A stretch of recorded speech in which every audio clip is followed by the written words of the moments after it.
Sahabat Sinar Timur TV, saat ini saya sedang bersama Bapak PJ Bupati Insinyur Ketut Lianiani MMA. Sudah 2 tahun 6 bulan Bapak menjabat sebagai PJ Bupati Buleleng.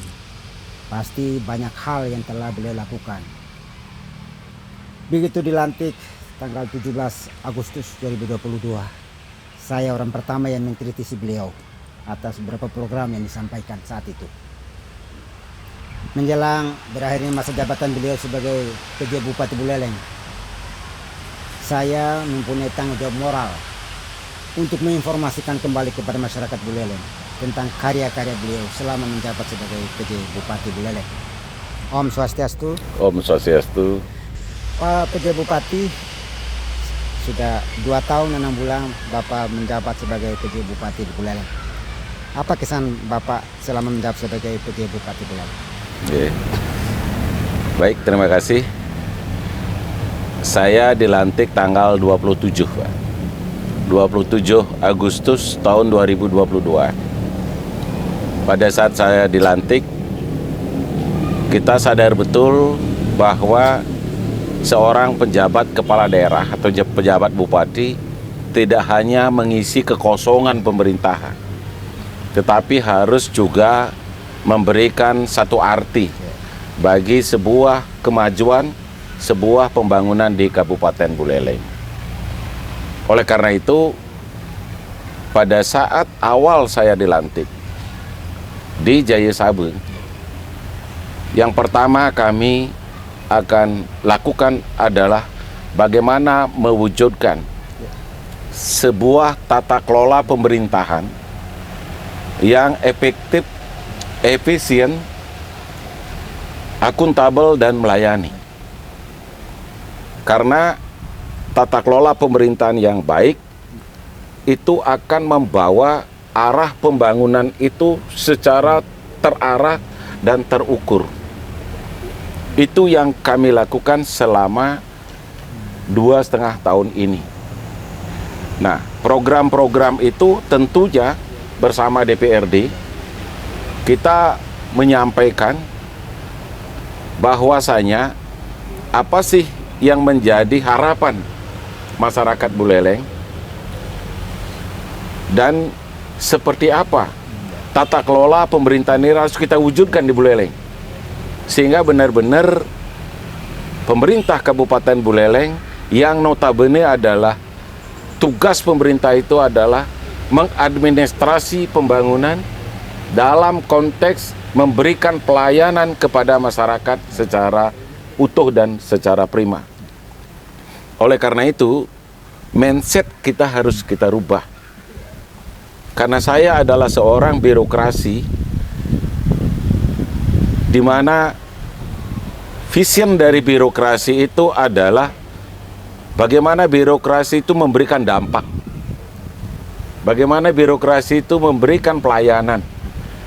Bagaimana birokrasi itu meminimalisir stigma masyarakat bahwa birokrasi itu harus dilayani. Nah, kita balik. Bagaimana birokrasi itu mampu melayani. Dalam konteks apa? Dalam konteks apa yang menjadi kebutuhan masyarakat. Itu yang kami lakukan, Pak. Nah, terkait dengan penataan birokrasi ini, Pak PJ, selama ini ASN ini kan sudah ada dalam zona nyaman.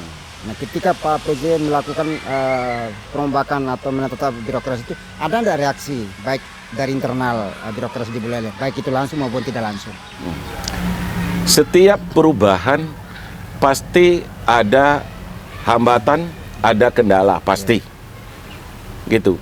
Oleh karena itu, kita dudukkan persoalan tata kelola pemerintahan itu dalam wujud mereformasi birokrasi untuk mengajak birokrasi yang mengelola anggaran pembangunan itu jelas dampaknya, sehingga yang kita lakukan adalah efisiensi mulai dari perencanaan anggaran sampai dengan pelaksanaan pembangunan, mengurangi dan sekaligus memitigasi hal-hal yang menjadi hambatan di dalam sebuah proses pembangunan. Jangan lupa bahwa birokrasi jangan sampai terjebak pada zona nyaman. Birokrasi jangan sampai terjebak pada urusan rutinitas administratif. Birokrasi harus menunjukkan bahwa kedudukan mereka adalah benar-benar memberikan dampak. Makanya ada ASN berdampak. Bahwa birokrasi sebagai engine-nya pembangunan di pemerintahan ini harus benar-benar memberikan manfaat bagi masyarakat. Pola mindset semacam itulah yang harus dituangkan ke dalam sistem tata kelola kita. Itu sehingga pada saat awal mungkin saja kita melakukan sosialisasi tujuannya seperti ini dengan harapan bahwa benar-benar kedudukan birokrasi dirasakan manfaatnya oleh masyarakat khususnya di Kabupaten Buleleng itu. Kami mengikuti perjalanan kepemimpinan Bapak sebagai PJ Bupati di Buleleng. Dalam penilaian kami, Bapak termasuk orang yang berani. Malah lebih berani daripada seorang bupati definitif. Saya ambil contoh masalah tanah aset daerah yang ada di Kelurahan Banyuasri yang Bapak rubah sekarang menjadi hutan kota. Dari bupati ke bupati tidak ada yang berani bisa menyelesaikan itu, bahkan negara dianggap lemah di hadapan masyarakat karena tidak mampu menyelesaikan lahan tersebut. Tetapi Bapak bisa, dan sekarang menjadi bisa dipakai menjadi hutan kota dan dipakai untuk menekan inflasi. Nah, apa sih resepnya itu atau tekniknya apa sih Bapak bisa mampu melakukan itu? Kalau saya berpikir begini Pak, bahwa setiap bupati atau kepala daerah pasti memberikan andil pada sebuah pembangunan. Sebelum saya mungkin Pak Agus Suratnyana, sebelum Pak Agus mungkin Pak Bagiade ada andilnya.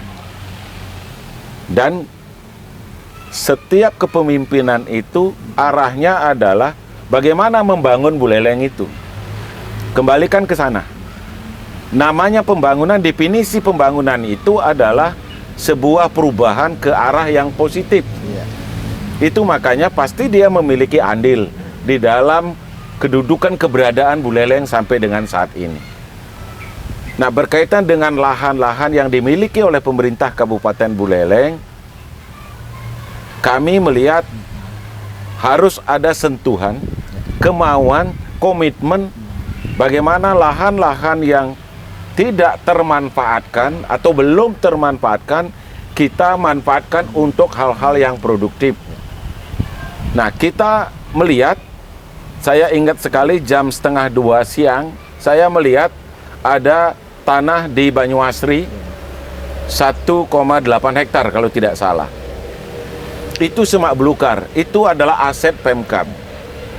Di satu sisi kita diberi tugas oleh pusat, program pengentasan atau pengendalian inflasi. Nah, kenapa kita tidak manfaatkan itu? Tentunya kita tidak bisa bekerja sendiri. Perlu ada pola kerja kolaboratif dengan melibatkan TNI Polri. Sehingga kita berkolaborasi dengan TNI bagaimana bisa menata lahan itu, setelah itu kita tanami dengan komoditas-komoditas yang berpengaruh terhadap inflasi itu sendiri. Astungkare itu berjalan dengan baik dan berhasil, sehingga apa manfaatnya? Dampaknya apa? Bahwa Buleleng dapat mengendalikan inflasi, dapat menjaga daya beli masyarakat, sehingga inflasi Buleleng terjaga. Akibatnya apa? Kita juga diberikan penghargaan oleh pusat dalam bentuk dana insentif fiskal. Itu. Nah, artinya apa di sini? Bahwa yang menilai kinerja kita adalah di samping masyarakat merasakan nggak manfaatnya, tetapi pusat juga menilai dari aspek pemanfaatan manajemen aset untuk kepentingan masyarakat itu sendiri. Yang kami juga lihat ada beberapa kebijakan yang luar biasa yang Bapak lakukan, termasuk merehabilitasi gedung kesenian. Gedung kesenian udah hampir 30 tahunan dibiarkan begitu saja, Dan lagi-lagi dalam situasi keuangan yang terbatas seperti itu, Bapak berani melakukan perbaikan itu. Nah, kira-kira gimana konsep awal kita? Mengelola sebuah anggaran, jangan kita bertumpu pada kemampuan pendapatan asli daerah. Kalau itu dilakukan dengan PAD Buleleng yang relatif kecil, tidak akan mampu untuk membangun infrastruktur misalnya pada sebuah wilayah Kabupaten Buleleng yang begitu luas. Jumlah penduduk paling banyak. Maka oleh karena itu kembali lagi kepada satu sistem tata kelola kita. Bagaimana memanfaatkan anggaran itu secara efektif, efisien, mengurangi pengeluaran-pengeluaran yang tidak memberikan dampak langsung kepada masyarakat. Dan Astunggara kita bisa melakukan itu, dan selama ini, selama saya 2022, 2023, 2024, dari apa yang kita lakukan di dalam merumuskan sebuah tata kelola, kita diberikan penghargaan dalam bentuk dana insentif fiskal senilai 104 miliar. Ya, cukup besar, Pak. 104 miliar itulah yang kita kelola untuk kita kembalikan kepada masyarakat. Satu contoh, inflasi. Inflasi kita dapat dana insentif.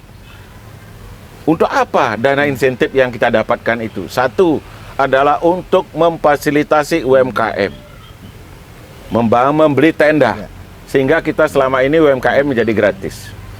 Yang kedua, kita sadar betul bahwa Buleleng itu adalah kota yang diukur indeks harga konsumennya, sehingga kita membangun gerai pasar di Pasar Anyar. Itu dalam rangka pengendalian inflasi. Yang ketiga, kita juga menggunakan itu untuk subsidi, distribusi, transportasi, sehingga antara harga di tingkat konsumen dengan harga di produsen tidak terlalu ada gap. Seperti itu. Yang berikutnya adalah kita gunakan untuk media informasi dalam bentuk kita pasang videotron di pojok-pojok kota. Seririt, Banyuasri, di Jalan Diponegoro yang dekat ini, termasuk di depan kantor Bupati. Itu kita lakukan dari dana insentif fiskal, bukan menggunakan PAD. Dana PAD, bukan. Seperti itu.